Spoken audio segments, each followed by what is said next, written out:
Hi guys, how you doing?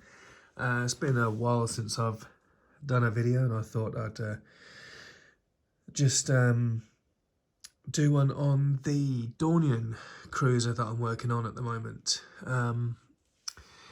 This is one of the background ships that was seen in Return of the Jedi. It's a real ugly kind of ship, and you can see why it was a background ship. It's been cobbled together with kit parts.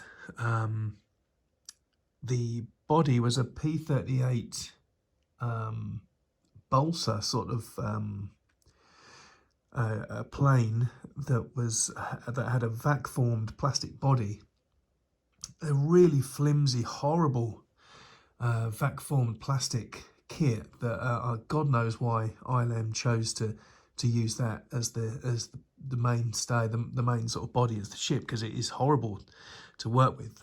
This is the third P-38 I've worked with to try and get this far, and I didn't even complete it.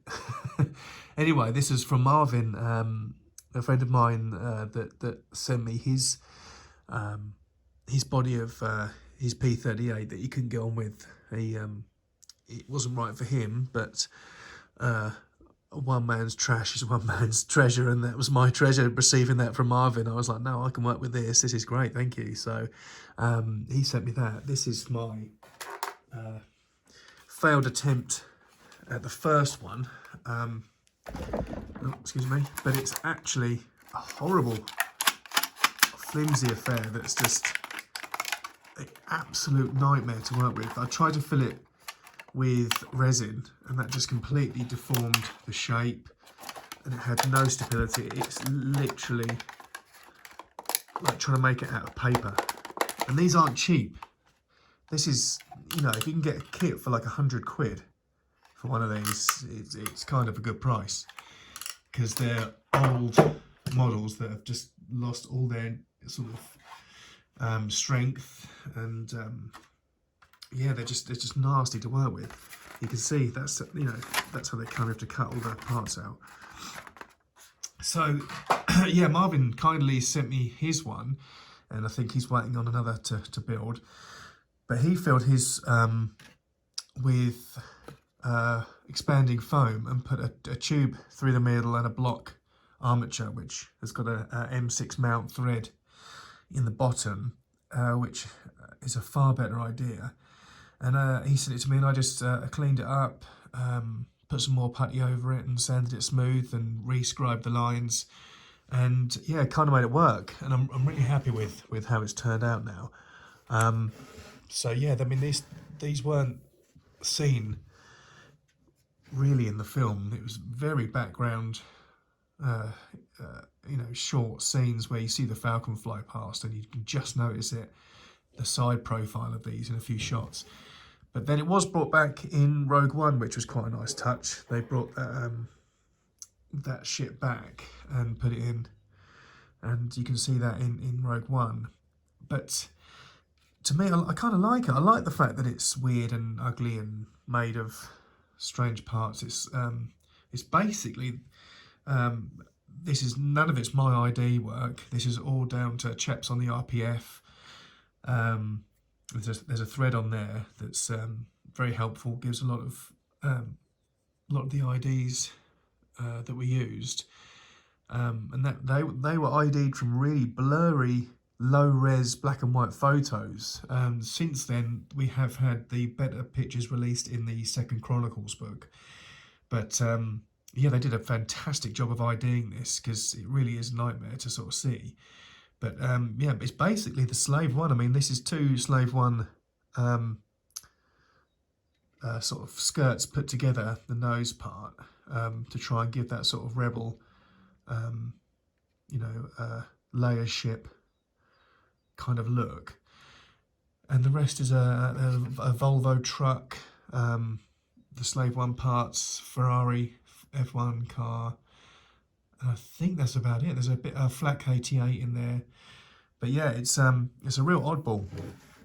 And again, we don't really have much in regards to colours and what was used. They've shown you some pictures in the Chronicles book, which is again like the Star Wars Bible.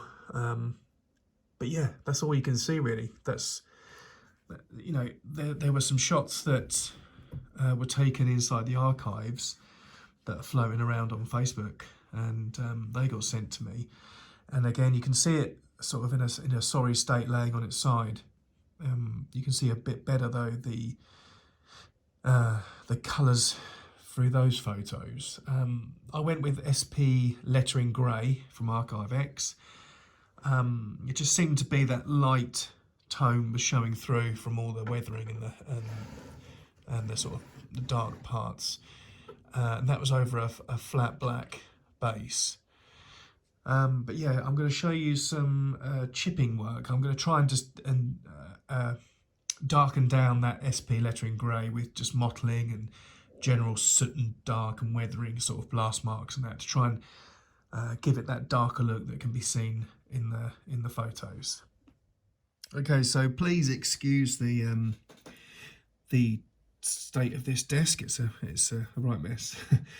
But this is just a quick video to show you the masking process with liquid mask. So this is what I use. It's from Wilder, liquid latex. Humbrol do one called Maskol, and Vallejo do one just called Liquid Mask.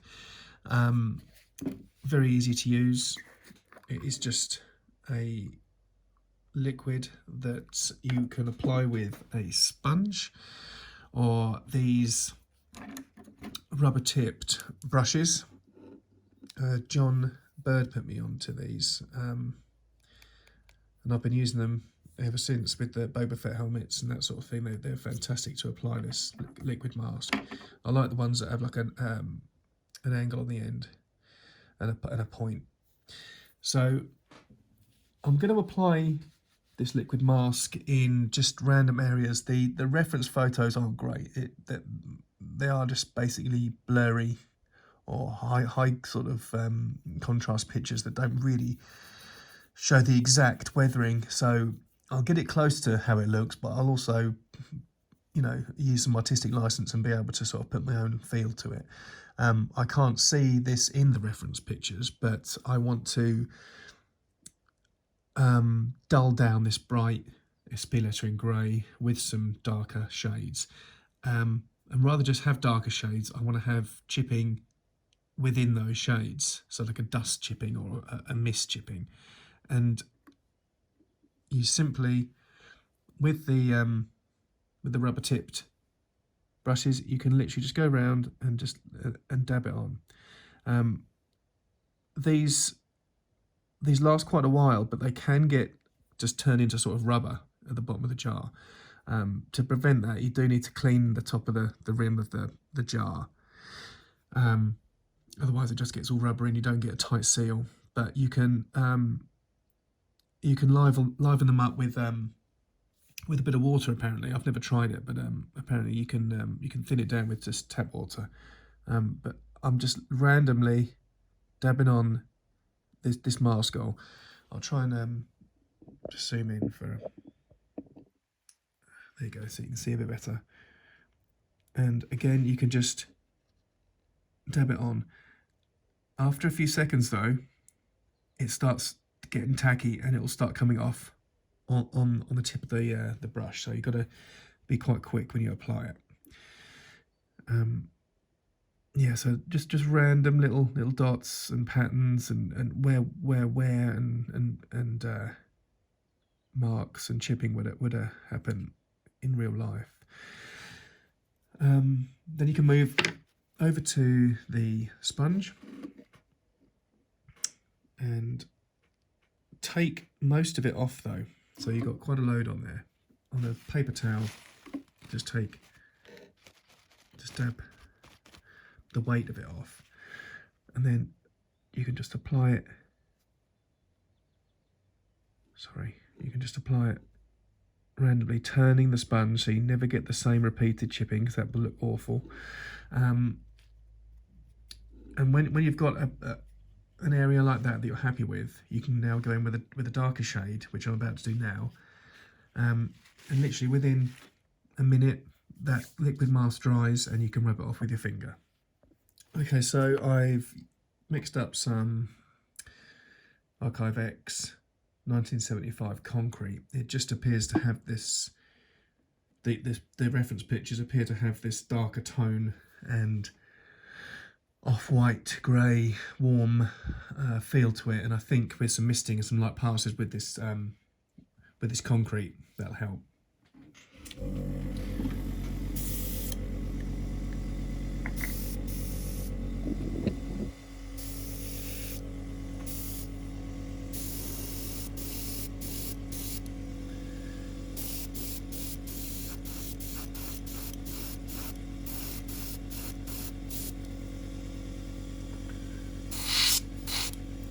And I can go in the other way, like recesses and other areas, and just literally do light passes. It's so subtle because it's just a shade darker than the grime and the SP lettering grey that's on there already. But the whole thing about this is to be subtle at this stage. I might even go in with some light lark actually. So that's how we have it at the moment. I will go over some of those areas actually with light lark and darken that down a bit. Okay, so I'm going to go in with some light SPL light grey, SP lark light grey, and that'll hopefully make a more dramatic, well, not dramatic, but a darker appearance around these chipped areas.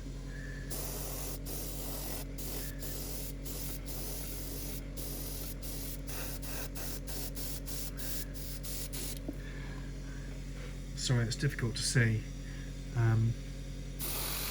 but there is all this sort of mottling effect all around this side.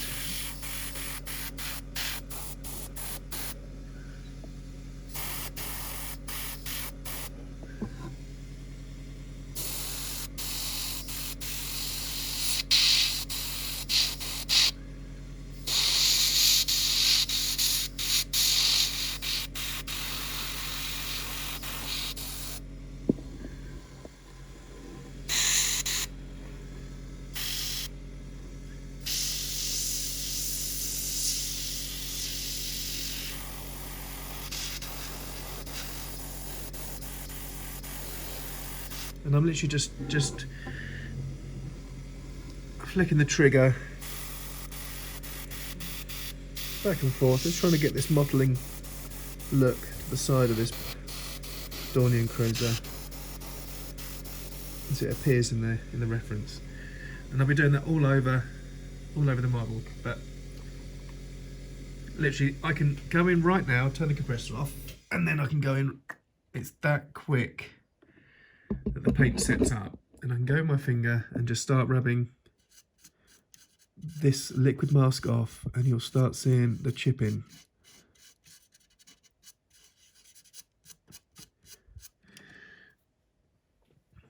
Come off. And again, if that's too harsh, you can go back in with the base coat. You can go with the SP lettering grey and soften that out if that's too much of a chipping effect. But it just adds interest.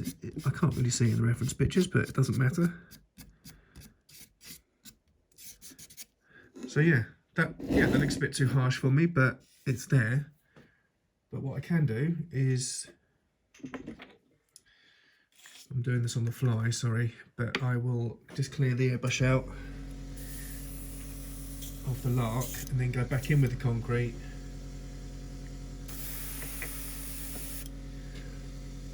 And I can soften that out. And it's subtle again. Again, sorry, this isn't up to my usual production standards. It was just a quick video to explain the liquid mask and how to apply it and and get different effects with the layering. But I'll be continuing that back and forth all over the model, and hopefully that'll just give a more interesting look to it. Okay, so I've got some thin down SP Lark Light Grey, and I'll be just spattering that on and creating shadows and different streaking effects, just dirtying it down, loosely following the ref because there isn't much to go by.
Putting the needle really close to the model again, just like in my other video, pushing that wash around, a lot of pressure.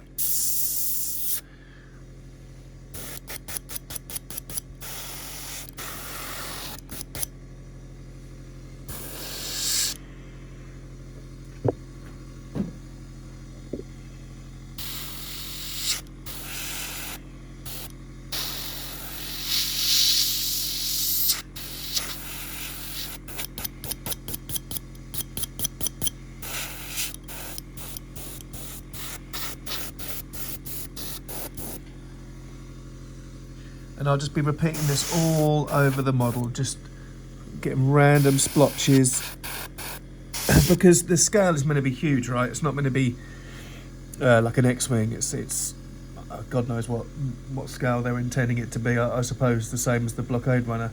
So all these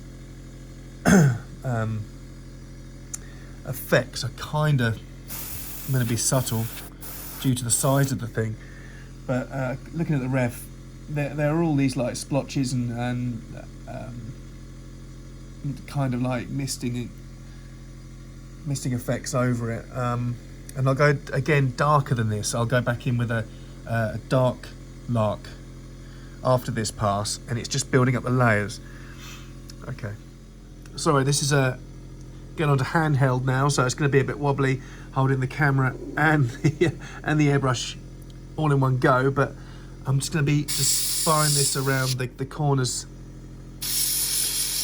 and pushing it around and just creating random splotches, more spattering.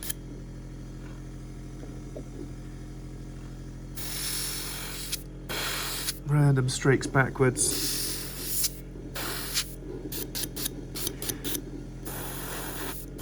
And this light Lark has a kind of brown tone to it. Anyway, so it's complementing this off-white ivory sort of SP Lark base anyway.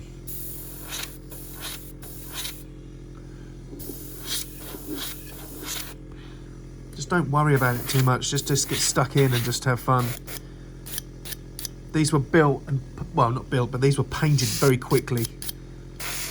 And you're trying to replicate that speed and rushed almost paint job, although trying to keep in line with the chaos, organised chaos of the paint job. Yeah, but just have fun.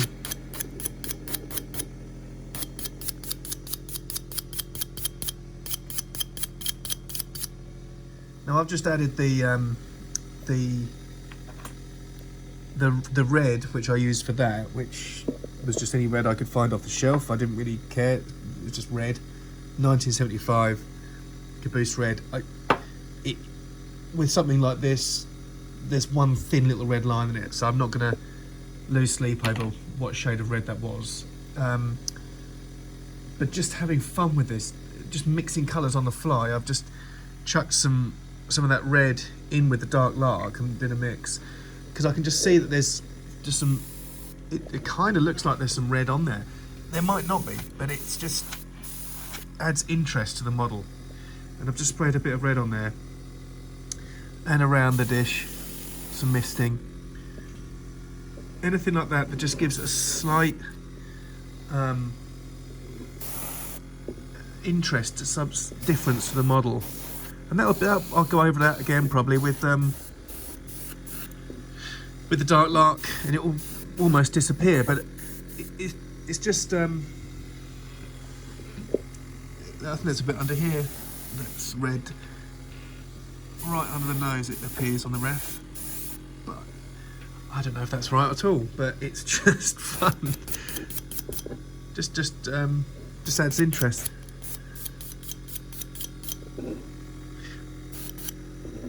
Might look crap at the end, but just have fun with it. Okay, so now I've got the scattered sort of rough, messy look of the base coat. I can notice there's some more controlled streaking and effects that are in a darker colour. So I've mixed some Reefer Grey Dark and a few drops of Engine Black into the mix, just to get that sort of dark grey, black. I never want to use black because that's too harsh on a model, but I'll go in with some far more controlled streaking now after this haphazard base coat. But the reason of this haphazardness was to create the loose weathered feel before you go in with a tightened up weathering look. But I'll go in now with the dark shade. And if you're unsure of how that dark shade's going to look, and once you've taken the tip off your airbrush, Lee Ralph did a video recently saying how clean your airbrush should look. That's about how clean your airbrush should look. I'm joking, of course. That's filthy. I should be disgraced. But yeah, just go in, just practice doing some thin lines.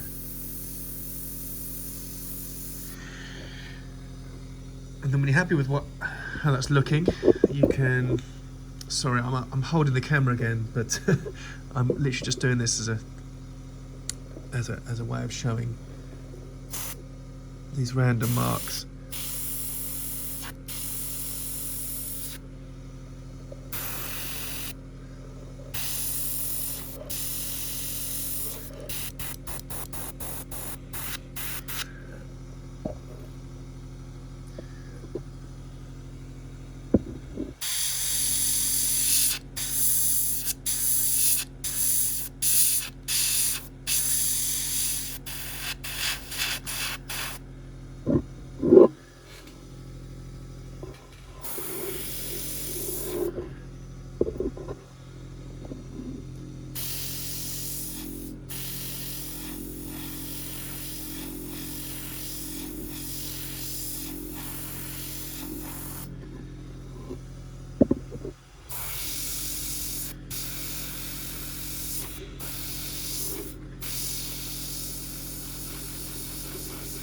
You can almost like bounce the airbrush along, just squeezing down the trigger to create a mottled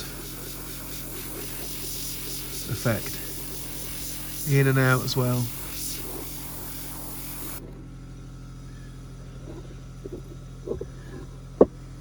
I'm sorry, the lighting's terrible here. I do apologise. This is not the best bit at all, so I do apologise.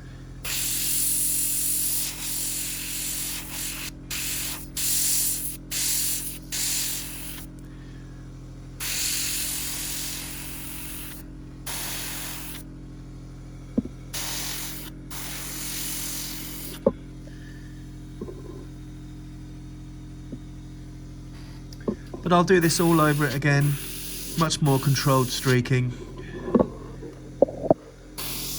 and then hopefully that'll give the look I'm after.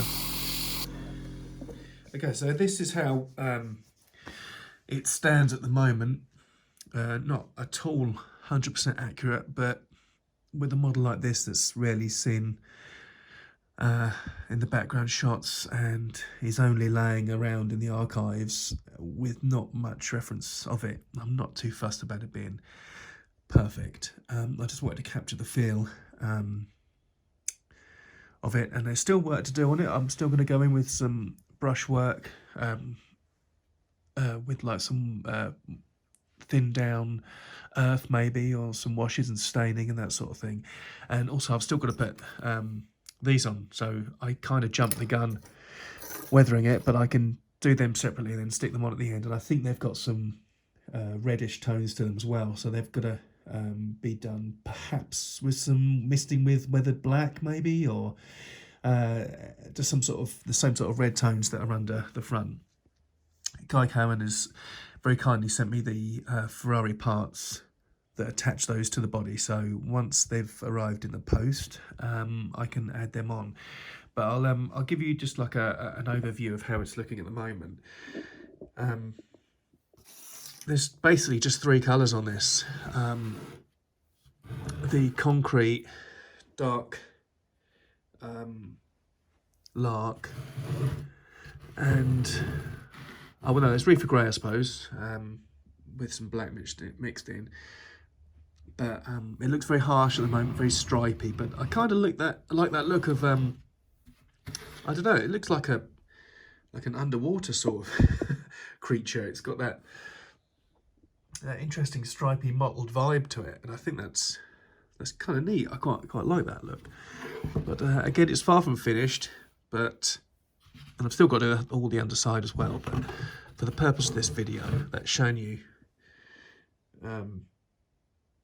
how I've portrayed it. Anyway, it's no means a paint by numbers thing. It's just having some fun with a background ship that doesn't really matter if you get it a bit wrong. It's just a case of having fun with the paintbrush and the airbrush, sorry, and just going for it. But I hope you've enjoyed it. I might do another video of the underside when that happens. But yeah, thanks for watching.